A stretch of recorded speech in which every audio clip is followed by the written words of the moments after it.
On May 12, 2588, the entity known as SCP-UBU manifested in Kangaatsiaq, Greenland, like something out of the most nightmarish kaiju movie never made. Soon after, there was no more death, but the world was filled with such chaos and despair that humanity longed for that eternal release. From its enormous stomping feet to its cloaca, to its face, featureless save for a gaping, grinning, devouring mouth, the entity was pure malice with all the time in the world. UBU decimated the planet, breaking the spirit of mankind and razing every city to the ground. In the earlier days of UBU's invasion, when there was still dry land and people still wanted to talk to each other rather than joining floating islands of eternal, chemically induced slumber, they would commiserate about the shared misery of the state of things. "Oh, UBU? My daughter hasn't spoken to me ever since that monster shoved my whole body down her throat," someone would say. Another would pipe up, trying to one-up the first man in sort of a trauma Olympics. "Didn't you see me in the news? UBU carried me around for a week, snacking on me every now and then like I was his own personal turkey leg. It was hell. But honestly, part of me felt a little bummed out when he threw me away." Yet another person would chime in, like veterans swapping war stories over a drink at the bar. "UBU made me eat a pair of my pants, whole thing, zipper and all. Then he decided he thought that was funny, made me eat pair after pair after pair of them, rinse and repeat. By the time he got bored, I'd eaten probably around 20 pairs. I sort of got a taste for them after that." Everyone on the planet had good reason to despise SCP-UBU, but no one held more hate in his heart for the pale, wicked creature than Dr. Lawrence Michaud. Before the world was turned upside down, sometimes literally, Dr. Michaud was a member of the mysterious O5 Council at the SCP Foundation. To be specific, he was O5-11. But that prestigious position at the Foundation couldn't protect him or his loved ones from the wrath of UBU. When Dr. Michaud was off duty, UBU attacked him and his wife. First, it impaled his wife on a broom handle. Next, it threw Dr. Michaud into an open pool of sewage in the street. Then, it bathed him in the filthy water, using his screaming wife as a scrubbing brush, all the while whistling a horrible little bathtub song. Centuries after that awful experience, as Dr. Michaud watched most of his colleagues give up and choose the closest thing to death in this broken world, he became even more determined to do something about it. On January 14, 3030, Dr. Michaud abandoned the SCPS Naismith and his fellow O5 Council members in search of the SCPS Corncrake, an abandoned craft to the southeast. It wasn't an easy journey, rowing all the way there in a lifeboat, never knowing when the great white beast would emerge from the water and choose him as its next unfortunate plaything. He could see the SCPS Corncrake still floating there, untouched. But before he could row any closer, something collided with the lifeboat from below, snapping it in half. Dr. Michaud's stomach dropped at the sight of pale flesh, but it was soon replaced with relief when he saw that the thing that had broken his lifeboat was not, in fact, UBU. It was an injured narwhal, behaving erratically due to its wounds. The culprit was almost certainly UBU. It wasn't content to just torment humans, but instead must have been targeting any life form that could feel pain and fear. In his own words, Dr. Michaud had put it, "At least a mass extinction wouldn't have made it that personal." After the lifeboat broke apart, Michaud swam to the conrake, exhaustion and cold straining his muscles. It took him 2 hours to reach the abandoned cargo barge and containment site, but eventually he managed to climb up over the side and get on board. There was one very special thing about the corncrake, the thing that made it worth crossing the ocean in a fragile little lifeboat to find.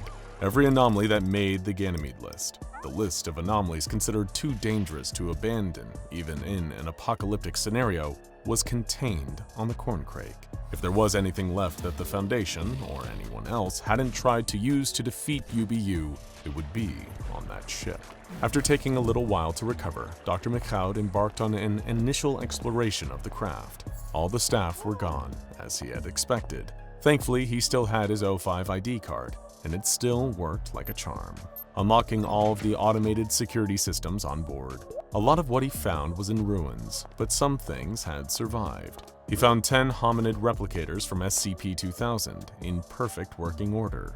There was a cage containing the remains of SCP-2845, the deer, though UBU had done significant damage to it. SCP-319, a curious device, was there, contained in a space-locked vacuum chamber. This one was notable for its potential ability to destroy the universe. He found a couple of safe-class anomalies, such as SCP-YEZ, crowd control for the practical optimist, and SCP-FNA, the portable warehouse. The latter of the two was a portable door frame to a pocket dimension. He also stumbled upon SCP-001, Last Ride of the Day, an old Prometheus Labs prototype of a time machine.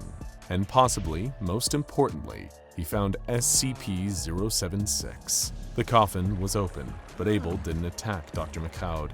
He wasn't consumed with murderous rage and bloodlust, the way he always was before. Instead, he was just sitting on the edge of the ship, silently staring at the sea. When he spotted Michaud, he gave him a small wave and did nothing else. The centuries of a world without death, a world without killing, without victory in battle, had taken its toll on him. For possibly the first time in his eternal life, Abel was depressed. 9 days after he first inspected the corncrake, Michaud began to formulate a plan. He loaded all of the hominid receptors into SCP-FNA, using a thankfully still working forklift. Next, he was able to unseal the sealed portion of SCP-001, Last Ride of the Day, and get his hands on the details of the anomaly. It read, SCP-001 is capable of temporally relocating to its relative position 15,000 years prior to activation.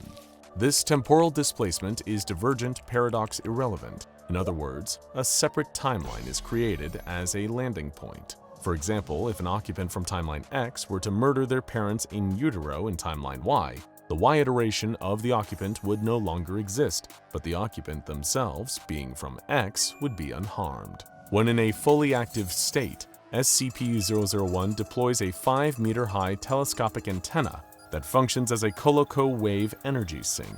Essentially, Coloco waves could only be produced as a byproduct of the universe suddenly being exterminated, and ZK-class reality failures produce the most Coloco waves. In one of these scenarios, SCP-001 would be able to use these waves to go back in time 15,000 years, effectively resetting reality to a point far before the catastrophe happened. This information allowed him to put his plan together, to resurrect Project Beluga. Step 1. Plant explosive charges around SCP-319. Step 2. Hide anything potentially useful against SCP-UBU inside of SCP-FNA. Step 3. Get into the cockpit with SCP-FNA in tow. Step 4. Raise the Coloco sink. And Step 5. Blow the whole thing up. 3 days later, it was time to put the plan into motion. Dr. Michaud placed the charges around SCP-319's vacuum chamber. There was enough in place to implode the walls of the vacuum chamber. He closed the bulkhead and began deploying the Coloco sink. 10%, 25%, 30%. Suddenly, he could hear a loud crashing sound. The ship began to tilt. Oh no. He could hear the distant sound of menacing giggles. The sink reached 45, 57, but as UBU grew closer, he quickly overrode the system to lower the sink. 45%, 30%, 25%, 10%. UBU grew closer and closer, and as it approached, it began to whistle the tune it once used when it bathed Michaud and his wife in the sewer. UBU began to pound against the blast door, becoming increasingly frustrated as it struggled to break through. Suddenly, another voice cut through the air, an unexpected one.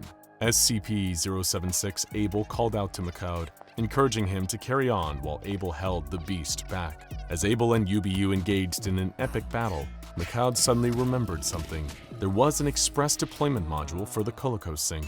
With no time to waste, he activated it. All at once, he hit the detonator, and then, the year was 11,970, and the date was February 14th. 13,963 years later, the SCP Foundation discovered something beneath a mound of earth and snow near the northern border of Lapland, Finland. It was a shipping container with a reinforced exterior, the interior of which could only be accessed through a fortified bulkhead on one side. The words SCP-001 were written on the side in black paint. In spite of this, the object was given the designation SCP-8048. A narrow, winding tunnel through the mound of earth and snow was discovered, leading from the door to the outside world. The tunnel had significant wear, clearly having been used as a footpath by someone.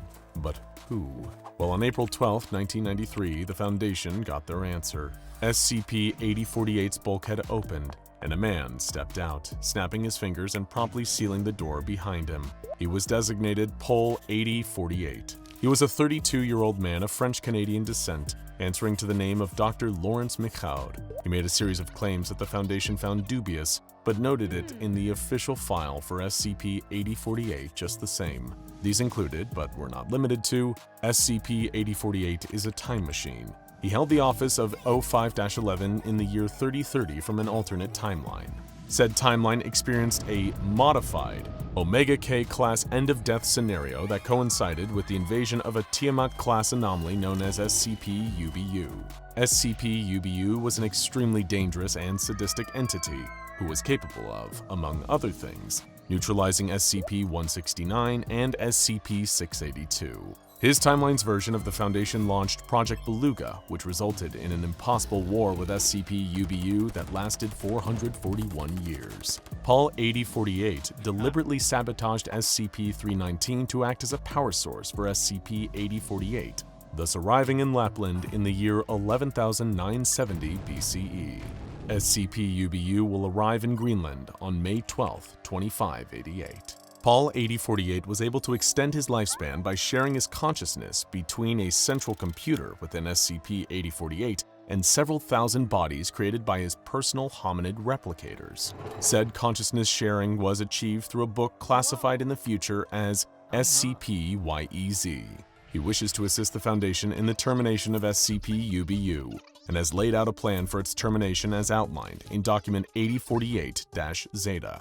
There were, of course, concerns about the man's legitimacy, but after Michaud mentioned over 104 specific terms and data points known only to members of the O5 Council, the Foundation was forced to take him at least a little bit seriously. A motion was filed, requesting that Pol 8048 be allowed to assist the Foundation with the termination of SCP-UBU as per Document 8048-Zeta. O5-4 voted yay, O5-7 abstained, and the rest of the Council voted nay. The motion failed to pass. A follow-up motion was filed in response, requesting that Pol 8048 be allowed to assist the Foundation with their own strategy to respond to SCP-UBU. O5-1, O5-4, O5-7, and O5-10 abstained from voting. The rest voted nay. The motion failed to pass. On April 14, 1995, Dr. Isaiah Henderson and Pol 8048 sat down for an interview. When asked to state his name, Dr. Michaud also recited a mimetic passphrase that, when spoken by anyone other than O5-11 of past or present, would cause them to burst into flames. The two men were at odds from the beginning. Dr. Michaud expressed dismay and frustration that his proposal was rejected. Meanwhile, Dr. Henderson countered with the insistence that Michaud's proposed plan was rejected for posing an unnecessary risk to the civilian public. They debated for a moment, before Dr. Henderson announced the Foundation's next plan of action. Dr. Michaud was to be terminated, and the Foundation would proceed with its plans without him. At that point, Dr. Henderson terminated Michaud as ordered. He didn't count on one thing, though. Michaud was no longer an ordinary man, bound to one body.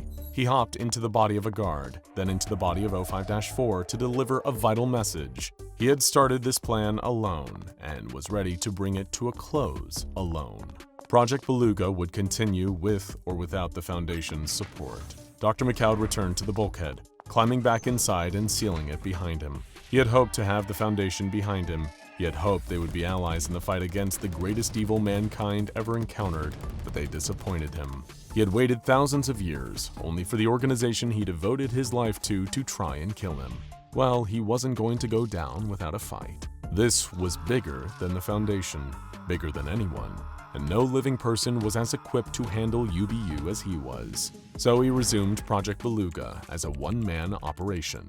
He issued a mission statement, which read as follows. On May 12, 2588, the entity known as SCP-UBU invaded and pillaged human civilization for no other motivation than cruelty and selfish gratification. Shortly thereafter, Project Beluga was founded as a joint effort between the Global Occult Coalition and the SCP Foundation for the purposes of UBU's destruction.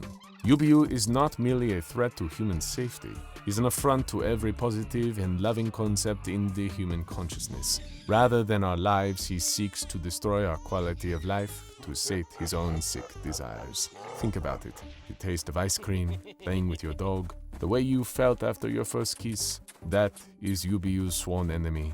No fate is too cruel for him. No hatred is strong enough. When Project Beluga's charter was signed, 592 GOC officers and Foundation staff were present at the ceremony. Our troops numbered in the hundreds of thousands. I, Dr. Lawrence Michaud, am the only surviving member, and always will be. What I lack in numbers is compensated thousandfold by my weapons, my mind, my replicated bodies, and eons of experience. The following record serves one purpose alone. That once justice has been brought to UBU, humans in the shining and golden UBU-free future will understand that one person can accomplish through the power of hard science and raw emotion entwined in a perfect and indestructible braid. And while we are at it, you are very welcome. Over the next several hundred years, Michaud worked to secure ownership of Kangaatsiaq, Greenland through a Project Beluga civilian front. He evacuated the civilian population from the area, then spent a century constructing a superweapon. With 100 high-yield nuclear weapons, heat amplification runes, a targeting beacon for SCP-DAG, and 5 antimatter gathering pods from SCP-H&M in place, he was finally ready for UBU to manifest again. Now check out the O5 Council Must Die SCP-001 The Way It Ends Ouroboros Cycle, and Insane SCP-001 Fight Gate Guardian vs. Scarlet King.